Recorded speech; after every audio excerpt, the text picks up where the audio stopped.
Hello everyone, welcome to Himanshu classes.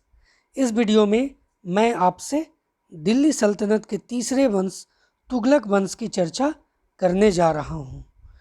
मैं इसके पहले के वीडियो में दिल्ली सल्तनत के अंतर्गत गुलाम वंश और खिलजी वंश की चर्चा कर चुका हूँ। अगर अभी तक आपने इस वीडियो को नहीं देखा है तो आप मेरे चैनल को सब्सक्राइब करके इन वीडियो को देख सकते हैं। हाँ, बेल आइकन को ज़रूर दबा दें ताकि आने वाला भी वीडियो सबसे पहले आपको ही मिल सके। तो तुगलक वंश की बात मैं इस वीडियो में करूँगा। तुगलक वंश जो है वो 1320 ईस्वी से लेकर के 1414 ईस्वी तक दिल्ली पर शासन किया था। इसके अंतर्गत मैं आज आपको तुगलक वंश से संबंधित सभी शासकों का कालक्रम और उनसे संबंधित महत्वपूर्ण बिंदु के बारे में चर्चा करूंगा। निश्चित ही जान लें कि इस वीडियो के बाद आपको तुगलक वंश से संबंधित सभी प्रश्नों का हल आप कर सकेंगे। तो चलिए बात करते हैं तुगलक वंश पर। गाजी मलिक तुगलक ने खुसरो, जो खिलजी वंश का अंतिम शासक था, को युद्ध में परास्त कर तुगलक वंश की नींव डाली थी। यहाँ पर मैं आपके लिए एक तरफ तुगलक वंश के शासक और उसके शासनकाल के बारे में सबसे पहले चर्चा करूँगा। देखिए, तुगलक वंश का पहला शासक जो गाजी मलिक तुगलक था ने गयासुद्दीन तुगलक शाह के रूप में गद्दी पर काबिज होकर के शासन किया था। गयासुद्दीन तुगलक का शासनकाल 1320 ईस्वी से लेकर के 1325 ईस्वी तक था। उसके बाद उसका पुत्र मोहम्मद बिन तुगलक जो 1325 से लेकर के 1351 तक शासन किया।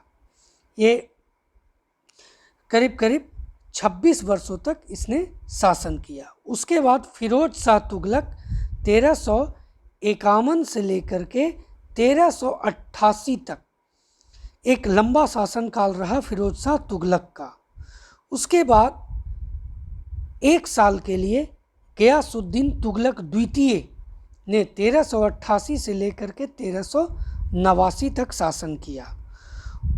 इसके उपरांत अबू बकर 1389 में ही गद्दी पर बैठा और इसका कालक्रम बहुत लंबा नहीं रहा। उसके बाद गयासुद्दीन मोहम्मद शाह ने 1390 से लेकर के 1394 तक इसने शासन किया। उसके बाद अलाउद्दीन सिकंदर शाह ने 1394 में गद्दी पर बैठा। उसके बाद नसीरुद्दीन महमूद शाह ने 1394 से लेकर के ये तुगलक वंश का सबसे अंतिम शासक था। नसीरुद्दीन महमूद शाह 1394 से लेकर के 1414 ईस्वी तक इसने शासन किया और उसके बाद तुगलक वंश समाप्त हो गया था। तुगलक वंश के शासकों से संबंधित महत्वपूर्ण बिंदु पर यहाँ पर मैं एक एक करके चर्चा करूँगा, बहुत ही महत्वपूर्ण है। देखिए, सबसे पहले इसमें क्या है कि तुगलक वंश के संस्थापक गयासुद्दीन तुगलक ने अपने नाम के साथ गाजी शब्द का प्रयोग किया था। गाजी का अर्थ होता है काफिरों का घातक। गयासुद्दीन तुगलक ने सिंचाई के लिए कुओं व नहरों का निर्माण किया था। संभवतः यह पहला सुल्तान था जिसने नहरों का निर्माण करवाया था। एक प्रश्न अक्सर एग्जामिनेशन में पूछे जाते हैं कि पहला शासक कौन था जिसने नहरों का निर्माण किया था, तो इसमें गयासुद्दीन तुगलक का नाम आता है। गयासुद्दीन तुगलक के मृत्यु के बाद उसका पुत्र जौना खां मोहम्मद बिन तुगलक के नाम से गद्दी पर बैठा। मोहम्मद बिन तुगलक का नाम था जौना खां, जिसने मोहम्मद बिन तुगलक के नाम से गद्दी पर मोहम्मद बिन तुगलक के नाम से जौना खां ने अपना नाम बदल करके गद्दी पर बैठा। उसके बाद है कि मोहम्मद बिन तुगलक दिल्ली के सभी सुल्तानों में सबसे ज़्यादा शिक्षित तथा विद्वान था, दिल्ली के सभी सुल्तानों में। उसके बाद मोहम्मद बिन तुगलक ने शासन चलाने के विभिन्न विवादास्पद नीतियां अपनाई जो सभी असफल रही थी। देखिए, मोहम्मद बिन तुगलक की जो प्रमुख असफल नीतियां थी, मैं यहाँ एक एक कर इसके बारे में विस्तार से आपसे चर्चा करूँगा। द्वाब क्षेत्र में कर की वृद्धि, राजस्व में भारी वृद्धि की गई थी, लेकिन एक तरफ भू राजस्व में वृद्धि की गई और क्या हुआ, दूसरे तरफ भारी अकाल पड़ गया। लगान वसूल करने वाले अधिकारी ने कठोरता से उस अकाल के समय में भी कठोरता से वसूली करने की कोशिश की।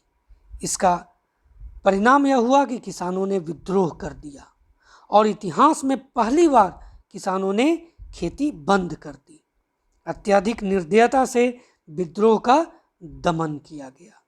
तो द्वाब क्षेत्र में कर की वृद्धि मोहम्मद बिन तुगलक का एक विवादास्पद नीति था, इसमें कोई शक नहीं रही, और यह एक असफल नीति रही। दूसरा जो असफल नीति रही वह था राजधानी परिवर्तन दिल्ली से देवगिरी। देखिए, एक्चुअली में राजधानी परिवर्तन नहीं हुई थी, दौलताबाद नई राजधानी बनी और साथ ही दिल्ली को भी राजधानी बनाया ही रहा गया। लोगों को संभवतः बलपूर्वक दिल्ली से दौलताबाद भेजा गया। इसमें क्या हुआ कि लोगों की जो अचल संपत्ति थी वह दिल्ली में ही रह गई। दौलताबाद में उन्हें नया जीवन जीने के लिए मजबूर किया गया।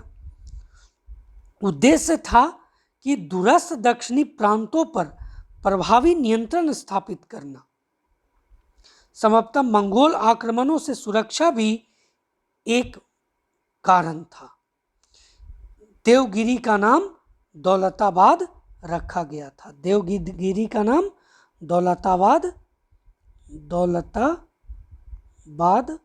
रखा गया था। देवगिरी दक्कन में इस्लामी संस्कृति का केंद्र बन गया, क्योंकि अनेक विद्वान, संत और सूफी देवगिरी जाकर के बस गए। विद्रोह के कारण शीघ्र ही दक्षिणी क्षेत्र सल्तनत से बाहर हो गए और देवगिरी का राजधानी बनाने का औचित्य ही समाप्त हो गया।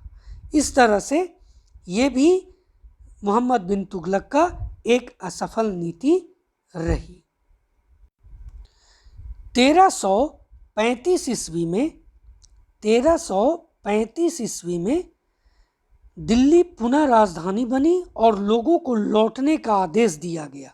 इस प्रकार आने जाने से लोगों को काफ़ी कष्ट भी उठाना पड़ा था। तीसरा जो है सांकेतिक मुद्रा का प्रचलन। सांकेतिक मुद्रा का प्रचलन, ये देखिए, इसमें क्या हुआ कि चांदी की कमी के कारण सांकेतिक मुद्रा का प्रचलन किया गया। पीतल, कांसे की मुद्रा प्रयोग में लाई गई। पीतल की मुद्रा सिक्के चलाने वाले प्रथम सुल्तान मोहम्मद बिन तुगलक ही था। कांस्य पीतल की मुद्रा का मूल्य चांदी की मुद्रा के बराबर रखा गया। सिक्कों पर फारसी तथा अरबी भाषा में लेख लिखे गए। लोगों ने सरलता से अपने घरों में सिक्के बनाने शुरू कर दिए, जो राजकीय सिक्कों जैसे ही थे। राजकोष का इससे भारी नुकसान हुआ। फलतः यह योजना बंद करनी पड़ी। अब जो चौथा है खुरासन एवं कराचिल का अभियान, मैं एक एक कर यहाँ आपको बताऊंगा। सबसे पहले मैं आपको खुरासन जो अभियान था इसके बारे में बात बताऊं तो यह योजना खुरासन के शासक अबू सैयद के विरुद्ध था। इसका उद्देश्य गजनी और काबुल पर नियंत्रण स्थापित कर मंगोल आक्रमणों से रक्षा करना था। इसके लिए मिस्र के सुल्तान और ट्रांस ऑक्सियाना के शासक तस्मासिरीन के साथ एक त्रिमैत्री संघ बनाया गया। इसके लिए 370,000 घुड़सवारों की विशाल सेना तैयार की गई। यह मध्यकालीन भारतीय इतिहास में विदेश नीति के एक नए बोध का उदाहरण है। मैत्री संघ टूटने से योजना समाप्त हो गई और सेना पर बहुत अत्यधिक व्यय अधिकांशतः व्यर्थ चला गया। उसके बाद मैं बात करूंगा कराचिल अभियान। देखिए, पहाड़ी क्षेत्र में किया गया अभियान था यह, जो संभवतः कांगड़ा कुमायूं जिले में किया गया था। फ्रेंड्स, विपरीत भौगोलिक परिस्थितियों में सल्तनत की सेना को अत्यधिक हानि हुई। तत्कालीन पहाड़ी शासक ने आधिपत्य मानते हुए एक निश्चित धनराशि देने का वादा किया, लेकिन पूरी तरह से कहा जाए तो खुरासान और कराचिल का अभियान भी मोहम्मद बिन तुगलक का एक असफल अभियान था। तो ऐसा कहने में कोई भी शक नहीं है।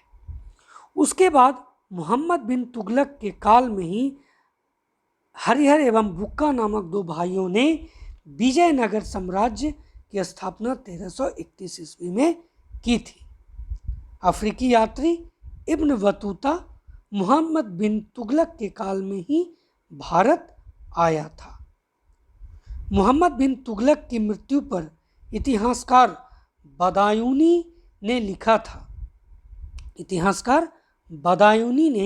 लिखा था कि राजा को अपनी प्रजा से और प्रजा को अपनी राजा से मुक्ति मिल गई, यानी दोनों को एक दूसरे से मुक्ति मिल गई थी। फिरोज शाह तुगलक ने अपने शासनकाल में 24 कष्टदायक करों को समाप्त कर केवल 4 कर रखा था। खराज जिसका अर्थ लगान है, खुम्स जिसका अर्थ युद्ध में लूट का माल है, उसके बाद जजिया कर और जकात कर वसूल किए। ये 4 कर मोहम्मद फिरोज शाह तुगलक ने रखे थे। फिरोज शाह तुगलक ब्राह्मणों पर भी जजिया कर लगाने वाला पहला सुल्तान था। इसके पहले ब्राह्मणों पर जजिया कर नहीं लगाया गया था। फिरोज शाह तुगलक ने खिजराबाद, टोपरा एवं मेरठ से अशोक स्तंभ लाकर दिल्ली में स्थापित किया। अगला जो महत्वपूर्ण बिंदु है, फिरोज शाह तुगलक ने जामनगर उड़ीसा के शासक भानुदेव को हराया तथा जगन्नाथ मंदिर को ध्वस्त किया। फिरोज शाह ने नागरकोट स्थित ज्वालामुखी मंदिर को ध्वस्त कर 1300 ग्रंथ लूटकर कुछ का फारसी अनुवाद कराया, जिसे दिलायते फिरोजा शाही नाम दिया गया। क्या नाम दिया गया? दिलायते फिरोजा शाही। उसके बाद फिरोज शाह ने अपनी आत्मकथा फतुहात ए फिरोजा शाही लिखी थी। फिरोज शाह ने अपनी आत्मकथा जो लिखी थी उसका क्या नाम है? तो फतुहात ए फिरोजा शाही। उसके बाद तुगलक वंश का अंतिम शासक नसीरुद्दीन महमूद शाह था। नसीरुद्दीन महमूद शाह ये अंतिम शासक था तुगलक वंश का। नसीरुद्दीन महमूद शाह के शासनकाल में तैमूर लंग ने दिल्ली पर आक्रमण किया था। तो फ्रेंड्स, ये था तुगलक वंश के बारे में महत्वपूर्ण बिंदु। मुझे आशा है कि आपको तुगलक वंश से संबंधित सभी महत्वपूर्ण बिंदु प्राप्त हो गए होंगे और आपके सभी प्रश्नों का उत्तर भी मिल गया होगा।